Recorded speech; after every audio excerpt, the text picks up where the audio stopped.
Hello, friends. This is Dave Hurwitz, executive editor at ClassicsToday.com, here with Dave's Faves and bringing you a couple of one-shot wonders. I know we love one-shot wonders, don't we? And they're both from the classical period.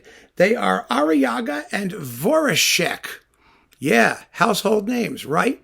Each of them died extremely young. Let me find the dates here. I have them. They're listed here in this bookie. So Arriaga was like 20 when he died or something. He was just a little kid. He was born in 1806 and he died in 1825.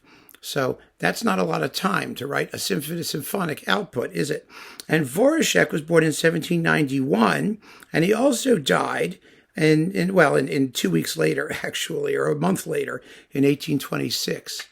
Voříšek is a little bit known because he wrote some very good piano music. Some really fine piano music, which does get played once in a while. He was obviously Czech, Voříšek. Arriaga was Spanish. And on this marvelous Hyperion disc, you get both of their symphonies, conducted by none other than Sir Charles Mackerras with the Scottish Chamber Orchestra. Absolutely great record. Fantastic record. And you also get, Arriaga wrote an overture, he wrote an opera, I think, to Los Esclavos Felices, the Happy Slaves. Boy, is that a title that's not woke, huh? I can't imagine that thing getting produced these days, can you? Which is a pity, actually, because it's a comic opera. It's probably very nice. But, to even suggest that there were happy slaves running around is not happening in this day and age. And I kind of understand why. Imperialism was a good thing back in those days. And enslaving populations was, simply all in a day's work. And there was no reason why they shouldn't be happy after all. I mean, yes, they were slaves, but, they had their days off, right? Anyway, you know where that's going. The overture is charming. It's a delightful piece. Now, the question arises, just how good is this stuff? I mean, they both died young. They both, they were both very talented. I mean, these are competent works in the post-Haydn/Mozart vein. They were both composed, remember, when Beethoven was still around doing his stuff. And you have to remember that Beethoven was considered to be extremely eccentric.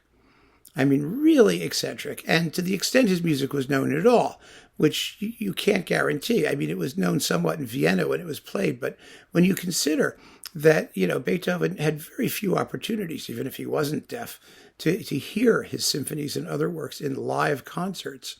I mean, they would be played 2-3 times. And you know what's really fascinating about that? It hasn't changed a bit. It's just as true. I mean, I had a conversation once, I've said this before, but it's worth repeating, with Rautavaara about his Seventh Symphony, the Angel of Light, which may be popping up in our symphony lists soon. Who knows? But anyway, he said to me once, he was correcting, the score because he said it was full of mistakes and he wanted to change things. He was a typical composer, dissatisfied. And he said to me, people don't realize, even in this day and age, I haven't heard it that often. He said, I'm there at the premiere. Other people may play it, but I'm usually not there. It may get broadcast 1 or 2 times, and that's it. Because I said to him, I asked him the question, I said, when you write a symphony, do you really know what it's going to sound like? And he said to me, well, you hope you do.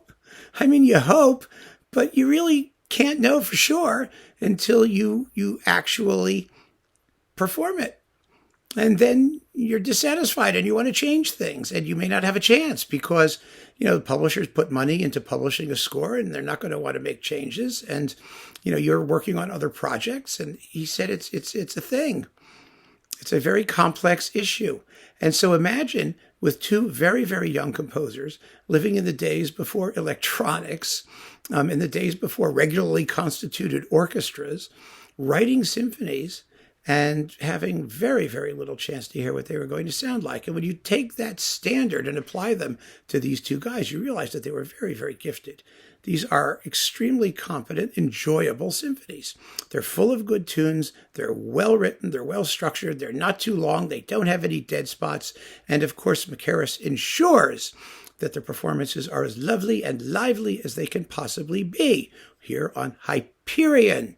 So if you really are interested in these one-shot wonders and symphonies of Beethoven's day, before Beethoven's personality overtook the concept of what the symphony was, then these are lovely to hear.